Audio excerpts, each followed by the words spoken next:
Olá pessoal, eu sou Jana Carlos Dias, especialista em investimentos, um dos criadores aqui do canal Investindo no Básico, junto com o Miguel. E hoje nós vamos falar de economia, PIB e inflação. Esse primeiro gráfico que a gente está mostrando aqui para vocês é um gráfico muito interessante sobre o PIB do Brasil nessas últimas décadas, nesses últimos 50 anos. Entre 1960 e 1970, aí tem três PIBs, né? O da Rússia, o do Brasil e da Argentina. Na década de 60, a Argentina e o Brasil rivalizavam em termos de PIB. Tinha anos que o Brasil tinha um PIB maior que a Argentina, tinha anos que a Argentina tinha um PIB maior que o Brasil. Era uma época de transição que o Brasil estava passando do PIB da Argentina. De lá para cá, o Brasil vem em altos e baixos em relação ao PIB. O gráfico do PIB do Brasil parece o gráfico da Bolsa de Valores, né? Se você observar bem. E o que é muito interessante nesse gráfico é que nós chegamos em 2010 com o maior PIB da história registrada do Brasil em dólar, que foi de 2 trilhões e meio. E hoje, após 12 anos, o nosso PIB se reduziu em quase 35% aproximadamente. Hoje, nosso PIB, em 2020 aí está falando, né? A gente teve um crescimento de 2020 para 2022. Mas até 2020, com esse gráfico aí, nós tivemos uma redução de aproximadamente 35% do nosso PIB. De 2 trilhões e meio, nosso PIB hoje está em torno de 1 trilhão e meio de dólares. Então, essa década foi igual à década de 80 para a gente, a década perdida na história do Brasil, na década de 80. E se a gente puxar bem na memória o que aconteceu naquela década e o que está acontecendo nessa década, é um pouco parecido. Em 1970 a gente teve um milagre econômico com a ditadura militar, e a ditadura militar veio a cair em 1980, exatamente mais ou menos em 1984, com as diretas jazz. A ditadura já estava meio que tinha tido a sua queda por causa principalmente de uma crise econômica associada. E hoje a gente viu isso, né? A gente viu uma época entre 2000 e 2010 de forte crescimento econômico com Lula, com a era do Lula. Porém, ao final do seu mandato já tinha alguns problemas em relação ao PIB, já tinha caído o PIB. E com a presidente eleita, com a Dilma, ela enfrentou vários problemas econômicos e fiscais, e acabou que nós tivemos uma queda muito grande do PIB, mesmo com estímulos financeiros e fiscais importantes para o nosso país, com redução de impostos sobre produtos industriais na época. Porém, após a eleição, nosso PIB teve um forte desaceleramento, um forte, na verdade, caiu o PIB. Enquanto o mundo estava com o PIB aumentando, os países emergentes aumentavam, o PIB estava aumentando e os países em desenvolvimento também. O Brasil, estava com o PIB em declínio. Isso gerou uma forte cisão, né, em relação à parte política, igualzinho ao que aconteceu mais ou menos aproximadamente em 1970 para 1980, com um crescimento rápido do PIB e logo após com uma crise econômica muito grande, com uma quebra na parte política do país. Naquela época, em 1970, 80, teve a queda da ditadura e nesse período que a gente se encontra hoje, teve a queda da era que a gente chama da era do PT, com o impeachment da presidente e assumindo a parte mais liberal que está vivendo hoje. Aqui nós estamos mostrando a fórmula do produto interno bruto da ótica do consumo.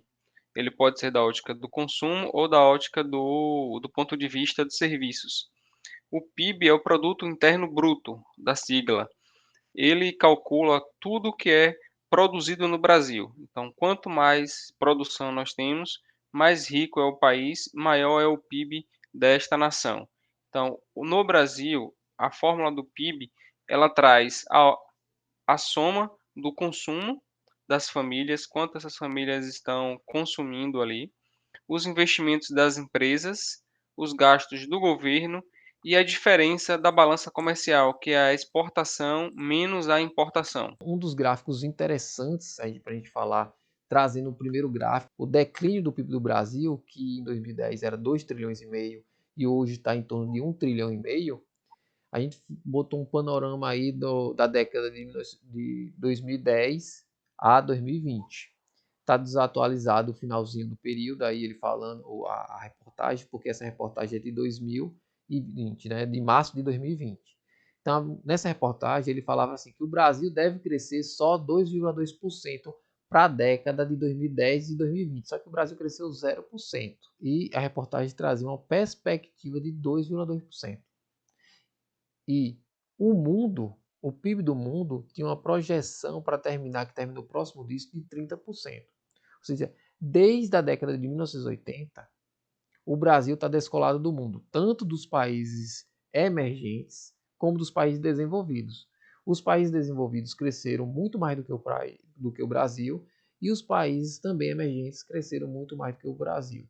E nessa reportagem traz aí que o Brasil, apesar de, atualizando a reportagem, ter um crescimento de 0%, o PIB do mundo cresceu próximo a 30%.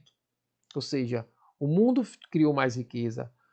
Os países emergentes e os países desenvolvidos, principalmente os desenvolvidos, criaram riquezas, o PIB aumentou de forma considerável, enquanto o Brasil ficou estacionado. Nós ficamos mais pobres, perdemos nossa capacidade de compra, né, nosso poder de compra, e ficamos mais pobres.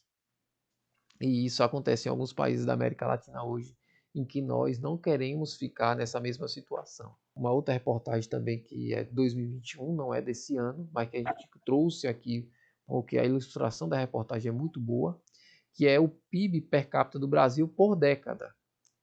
Então, o que acontece? De 1900 a 1910, o crescimento anual médio do Brasil, do PIB, era de 1,1% no início do século passado. Depois passou para 1,6%, foi aumentando de pouquinho em pouquinho para 2,9%, aí caiu um pouco para 2,8% e foi lá 3,4%, 4,1%, 3,1% e na década do milagre econômico da ditadura militar foi de 5,8%. De lá para cá, só teve crises e que batem, né, com a cisão que a gente tem política, né, que aí tem um regime ditatorial, acabou-se devido também a uma forte crise econômica no país, que a gente se identifica também nessa década agora de 2010 a 2020. E dito certo, né, o que Rei Dalio fala, quando a gente tem crises econômicas, sempre a gente vai para algum extremo político. No caso lá da ditadura militar, a ditadura acabou e a gente foi para um regime democrático. E agora que a gente estava mais à esquerda, né, com a parte política mais do PT, e a gente de repente foi para um sistema político muito mais para a direita, para tentar corrigir nossas dificuldades econômicas, fiscais. Só que isso não é uma coisa fácil de acontecer. As pessoas normalmente acham que só colocando uma pessoa no poder, essa pessoa, lá como o Bolsonaro está hoje, ele ia resolver o problema do país em 4 anos. E não se resolve um problema de um país em 4 anos. Se resolve fazendo um projeto para o país. É, um, é uma coisa que se resolve em anos, em 10, 20 anos. Quando você tem um projeto e vai seguindo aquele projeto de forma fidedigna, que é que esses países emergentes, e como, né, por exemplo, o Japão, a Coreia do Sul, eles tiveram um projeto. Fizeram isso em anos, em décadas eles melhoraram. Eles não melhoraram em 4 anos de, um, de uma pessoa no poder. O que vem junto com o PIB, crescimento, inflação, tudo está bem correlacionado. Quando a gente tem uma inflação muito alta, você corrói o poder de compra das famílias, elas vão comprar menos, menos produtos vão ser demandados e isso vai diminuir o PIB. No entanto, quando a inflação está muito alta, qual é a forma de se controlar a inflação? Existe algumas formas de controle da inflação, sendo que a principal é o aumento da taxa Selic, que é a Selic meta do governo, que é publicado a cada 45 dias pelo Banco Central do Brasil, que é pelo Copom. Então, hoje nós estamos vivendo momentos de cada vez uma inflação cada vez maior. Estamos chegando aí meses de passar de 1,2% da inflação, sendo que esse ano já está em 5,49, quase 5,5% só neste ano a inflação e 11,89% nos últimos 12 meses. E uma das formas que o Banco Central encontra para controlar essa inflação é aumentando a taxa de juros. Essa taxa de juros chegou na economia, chegou no período da pandemia em 2% em 2020. Neste momento da pandemia, muitas fábricas se fecharam ou diminuíram consideravelmente a sua produção. Diminuiu, com isso, a oferta de produtos. Se a oferta de produtos diminui e a demanda está mantida, os preços eles vão ficar mais altos. Quando o preço fica mais alto, a inflação sobe, e essa inflação ela veio aumentando gradativamente. Consequentemente, o Banco Central aumentou também essa taxa de juros para controlar a inflação. E hoje nós estamos com uma taxa de juros, quando estamos gravando esse vídeo na data de hoje, 19/7/2022, ela está em 13,25% ao ano, sendo que algumas casas de análise, como é o caso da Credit Suisse, vem com a projeção de fechar o ano de 2022 com a taxa de juros de 14,25% para poder conseguir controlar essa inflação e o país manter essa inflação controlada e, a partir desse momento, reduzir a taxa de juros e voltar a crescer. Aqui é o relatório Focus, que é um relatório divulgado semanalmente pelo Banco Central, onde ele traz a projeção por meio de uma pesquisa de instituições financeiras, economistas, que vão alimentando ele, e é divulgado toda segunda-feira de manhã, com dados referentes até a última sexta-feira da semana passada. Então, se você olhar aqui, os principais dados que nós temos que observar no relatório Focus é o IPCA, que é o Índice de Preço ao Consumidor Amplo, que é a inflação oficial do governo, o PIB, o câmbio, que é o valor do real sobre o dólar, e a Selic, que é a taxa de juros oficial do Banco Central, a taxa de juros oficial do Brasil. Se você observar aqui, vamos para a inflação, que a gente vem falando bastante aqui de controle da inflação com o aumento da taxa de juros, nas últimas 4 semanas vem se tendo uma perspectiva de redução da taxa de inflação para o ano de 2022. Chegou a 4 semanas atrás se pensar que a inflação em 2022 ficaria em torno de 8,2% ao ano. Essa projeção vem caindo e na última semana já se espera uma projeção de inflação de 7,5%. Por que houve essa queda? Uma das principais causas para se pensar na redução dessa inflação foi as medidas do governo que reduziu a quantidade de impostos de combustíveis, com isso diminuiu o preço desses combustíveis e faz uma grande diferença na parcela da inflação que é calculada mensalmente pelo IBGE, que é divulgada através do índice de preço do consumidor amplo. Por isso que nós estamos observando aqui uma redução nas semanas deste IPCA. O PIB, ele vem no ano de 2022 com a projeção de elevação, geração de emprego, eh, geração de produtos. No entanto, se formos observar lá para 2023, o PIB ele cai drasticamente de 1,75 para 0,5. Por que isso acontece? Porque nós temos uma taxa Selic que está em evolução. Estamos com a previsão de 13,75, o relatório Focus, sendo que o Credit Suisse, que nós mostramos no slide anterior, chega a esperar 14,25. Aí vem aquilo que eu falei, taxa de juros alta, você aumenta muito o custo das empresas. Se as empresas têm um custo elevado para produzir, elas vão produzir menos. E esse impacto da elevação da taxa Selic nós vamos ver no longo prazo e não de imediato. Por isso que nós estamos observando aqui um PIB este ano de 1,5%, 1,75%, mas ano que vem apenas de 0,5%, porque vai começar a ter impacto dessa elevação da taxa de juros neste ano, no próximo ano. Lembra como o Miguel falou um pouco atrás, que nós temos que trabalhar com planejamento de longo prazo. Os governos eles precisam entrar pensando em 20, 30 anos e não apenas nos 4 anos que ele está lá no poder, pensando em numa reeleição no próximo mandato. Então tem que ser pensado na projeção do longo prazo.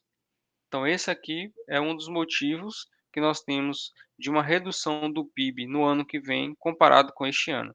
E a taxa Selic, que ela pode chegar aí a 14,25, dependendo da casa de análise que você tem como base, ela tem uma projeção para o ano que vem de começar a reduzir, porque essa inflação ela vai começar a ficar sob controle e não vai precisar tanto remédio para controle da inflação, que é a taxa Selic alta, então ela começa a reduzir. E se nós formos observar, porque que não, a gente acabou não colocando, a projeção do PIB em 2024 já começa um pouquinho melhor, porque em 2023 a gente vai ter uma taxa Selic menor, uma custo médio ponderado do capital das empresas vai reduzir, elas começam a produzir mais, a gerar mais emprego, gerar mais riqueza. Então esse PIB ele tende a uma elevação. Lembrando que todos esses dados que nós estamos passando aqui do relatório Focus são projeções do mercado financeiro, não é nada específico já definido. Falando na perspectiva, né, essa ata aí do Banco Central da última reunião, eles ainda têm uma perspectiva de aumento de pelo um pouco que a gente acha, e que eles deixaram bem visível, de pelo menos aí um 0,25 ponto base, que eles chamam, né? 25 ponto base. Ou seja, de 13,25 para aproximadamente 13,50, alguns acham, ou 13,75, como a gente falou antes. Eles deixaram isso em aberto. Porém, com essa diminuição aí dos combustíveis, já se espera um pouquinho que eles não cheguem a aumentar tanto até o final do ano a taxa básica de juros, a Selic Meta. Então, isso é só uma perspectiva melhor para a economia do país. E falando um pouquinho a diferença de Selic Meta para Selic Over, inicialmente eu não sabia isso, né, na época de investimento, quando eu comecei a investir, e que é muito importante para a gente saber o que é. Então, a Selic Meta é o que é definida pelo cupom. Lá no Banco Central, quando eles fazem a reunião, eles aumentam e ali fica a Selic Meta, que é a meta que eles têm para a taxa Selic, que hoje está em 13,25%. Porém, o que é negociado hoje, e que o que está atrelado à taxa Selic, quando você compra a taxa Selic, é a Selic Over, que é praticado no mercado secundário pelas instituições financeiras. O que acontece? Quando um banco, ao final do dia, ele pode estar com mais dinheiro ou menos dinheiro do que, a gente fala assim, em relação ao empréstimo. Então, se ao final do dia ele estiver no negativo, ele emprestou muito mais dinheiro do que ele tinha capacidade, ele tem que manter esse caixa zerado. Ou seja, ele é obrigado, ao final do dia, a tomar um empréstimo de outra instituição financeira ou do próprio Banco Central. E aí ele pode se fazer essa negociação através de duas maneiras. Ou eles podem trocar títulos privados entre eles, criando a taxa DI, que vem no certificado de depósito interbancário, ou eles podem trazer como garantia aí na hora de trocas títulos públicos federais. E aí tem a taxa Selic Over, que é a taxa que eles estão praticando ali, próximo à taxa Selic meta do que é determinado do Banco Central. Então, por isso que tem essas duas terminologias que inicialmente eu não sabia o que era, que é muito importante, que todo mundo não sabe de onde vem. É fruto dessa negociação entre duas instituições financeiras, né, entre dois bancos, que pode ser por títulos públicos privados ou títulos públicos federais. Quando são por títulos públicos privados, a taxa é chamada taxa DI, por causa do CDI. E quando é títulos públicos federais, vem a taxa Selic Over, que é a que realmente é praticada no mercado. A inflação do Brasil, a oficial, é o IPCA, que é Índice de Preço ao Consumidor Amplo, que é feito pelo IBGE. Então, a gente trouxe tipo de gasto e a porcentagem em peso do que é avaliado. A primeira, 25%, é de alimentação e 18% é transporte. Aí junta, né, a inflação que a gente está vendo aí dos alimentos, e por causa da gasolina e do diesel, que aumentou muito, ou seja, o transporte ficou muito mais caro, e o transporte faz o transporte também de alimentos. Ou seja, se o transporte ficou mais caro, a alimentação ficou mais cara. E esse é o principal peso do IPCA, alimentação e transporte. Aí também despesas pessoais ficou mais caro, vestuário, habitação, saúde e cuidados pessoais e artigos de residência. Mas o principal peso aí, se você fizer o cálculo, 25 mais 20 dá mais quase 45% aí do peso do IPCA é de transporte e alimentação. Por isso que o IPCA do Brasil está muito alto. Por causa principalmente dos combustíveis que a gente viu, né, após esse período de crise, mas os combustíveis aumentaram muito. Eu lembro que quando a gente começou a pandemia, o litro de gasolina chegou a R$ 3,10. Eu consegui abastecer meu carro com R$ 3,10. E agora, no último mês, que chegou aos picos, eu cheguei a ver aqui em Salvador postos de gasolina com próximo a R$ 8, né? R$ 8 praticamente, que era Cheguei a ver o de 7,99. 8 e 2, Então, R$ 8,02. de R$ 3 para R$ 8 subiu mais do que 100% o custo do transporte no país. Então, se o custo do transporte subiu mais de 100%, a alimentação também vai subir em conjunto. Por isso que a inflação nos 12 últimos meses foi de 11,89%, por causa desses, principalmente por causa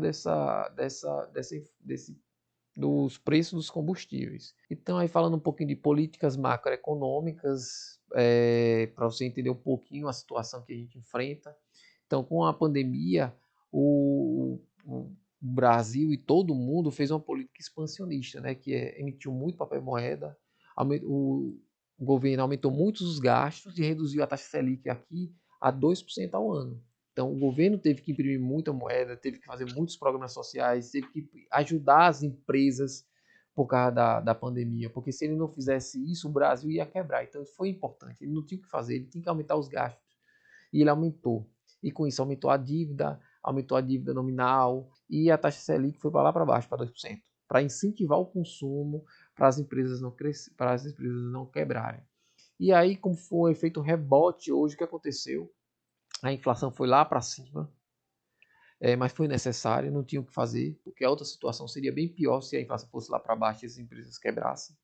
Então, hoje, o governo ele está ajustando o que teve de ser feito anteriormente, que resultou em uma inflação muito alta. O que ele vai fazer agora? O cupom vai lá e vai aumentar a taxa Selic, ou seja, ele vai aumentar a taxa Selic para conter a inflação e vai reduzir mais os gastos com a máquina pública, tirando um pouco de liquidez e de dinheiro na economia. Isso faz parte do ciclo econômico e principalmente quando a gente enfrenta períodos de crises como a gente enfrentou hoje no mundo, né, que foi uma coisa nova, como a pandemia, no caso. E falando um pouco de política fiscal, só para trazer uma curiosidade, agora falando de política fiscal, que a gente falou anteriormente, o que é um superávit primário? Qual é a diferença do superávit primário para um superávit nominal? O primário, que o Brasil percorre, que o Brasil tenta alcançar, e todos os países têm como objetivo ter superávit primário, é o que? É você ter uma arrecadação maior do que sua despesa. Enquanto o superávit nominal é quando você bota os juros. O Brasil, nessas últimas 10 anos, tirando a década de 2000 a 2010, que teve superávit primário durante vários anos, nós, nesses períodos dos últimos 10 anos, a gente só teve superávit primário em 2013 e só houve outro superávit primário agora em 2021. Significa que em 2013 e 2021, nós tivemos a arrecadação do governo maior do que sua despesa.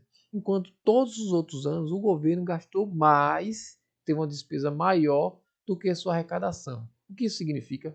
Que nossa dívida vai estar aumentando a cada ano. E que se a gente perder o controle dessa dívida, o que, é que vai acontecer? A gente vai perder o crédito. A gente já perdeu, né? Assim, o grau de investimento o Brasil nem tem. E o nosso crédito fica mais caro. O investimento do exterior aqui em relação ao dólar não existe, diminui também. Nós produzimos, a gente fica com a taxa de inflação mais alta, a taxa de juros mais alta, produzimos menos riquezas.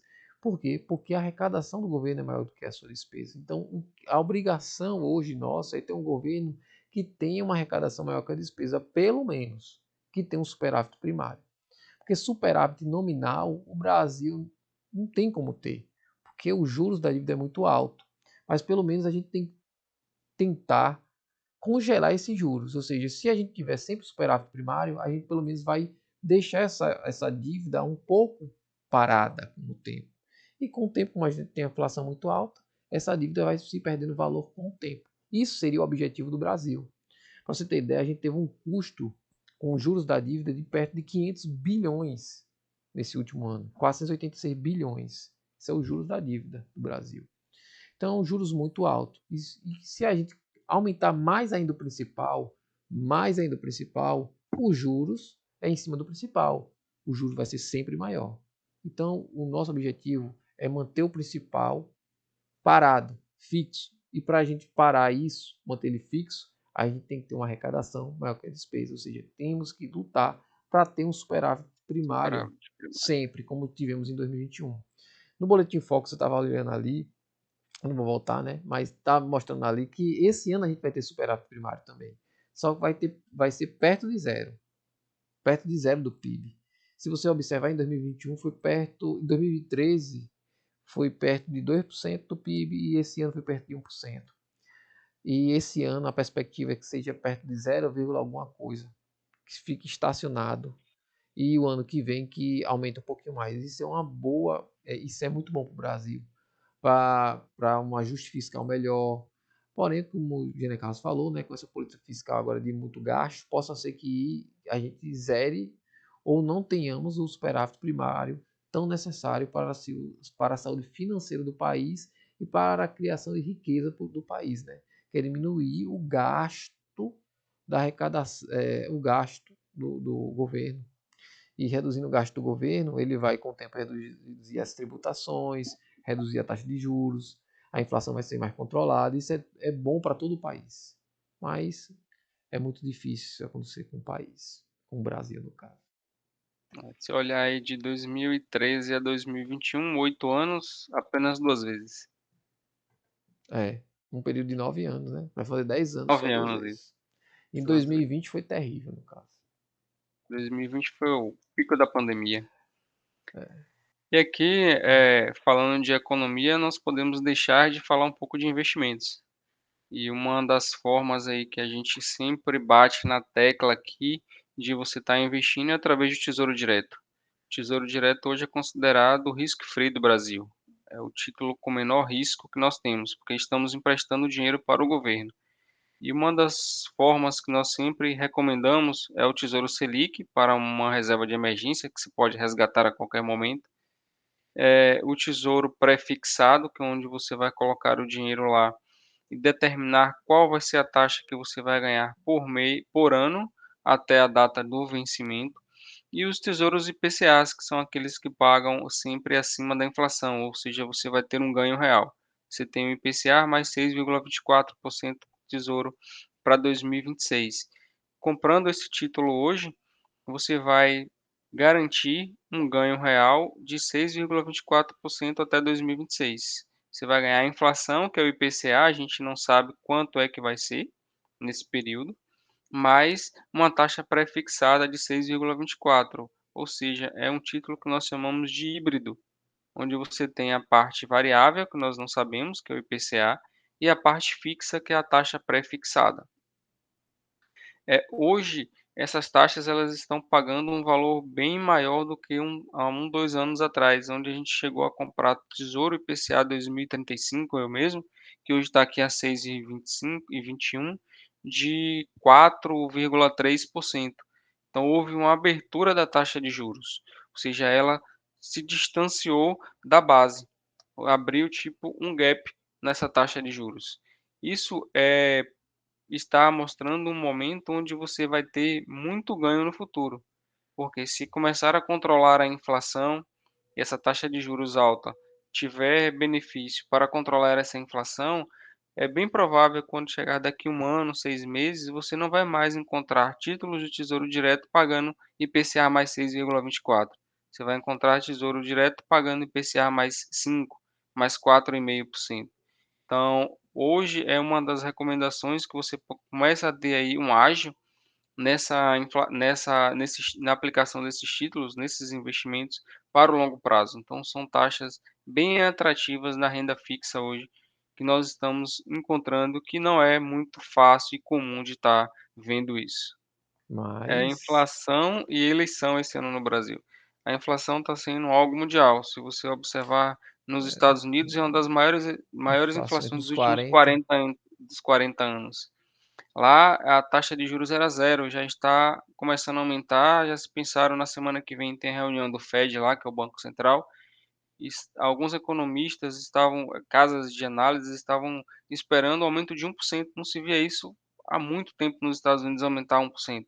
Então está na divisão, vai aumentar 0,75, 0,1. De quanto vai chegar o juro nos Estados Unidos? Se espera em 4% para quem tinha juro zero, para poder controlar a inflação. Isso é ruim para a economia. Vai para 4% lá, velho. Tá 3, Então né? se espera 4%. Não, tá 2,25. Acho 2,25. que tá 2,25. Só na década de 70, lá, quando eles invadiram o Vietnã, Deixa que eu ver tava aqui assim. quanto Deixa eu ver aqui, só para dar o dado Em certo. Tá. 1970, que todo mundo fala de Warren Buffett. Warren Buffett tinha muita renda fixa, pô. na época de 70, 75, as taxas de juros dos Estados Unidos eram muito altas, porque eles estavam enfrentando aí a Guerra Fria e tinham um gasto muito grande no Vietnã. É Então eles... 1,75 a taxa de juros nos Estados Unidos hoje. Se aumentar mais 0,75, vai para 2,25. 2,5, desculpa. Pessoal, muito obrigado aqui por estar assistindo esses nossos vídeos. Se tiver alguma dúvida, pode entrar em contato com a gente. Deixe seu comentário aqui. Será uma honra, um prazer para a gente estar respondendo as suas dúvidas e ter esse feedback de vocês também que estão assistindo. Se tiver alguma dica, alguma orientação para a gente postar novos vídeos, também pode entrar em contato, que nós vamos ter o prazer de gravar esses vídeos direcionados para quem está aí nos assistindo no dia a dia. Muito obrigado, um grande abraço, compartilha com amigos, dá o like, se inscreve no canal. Meu grande abraço.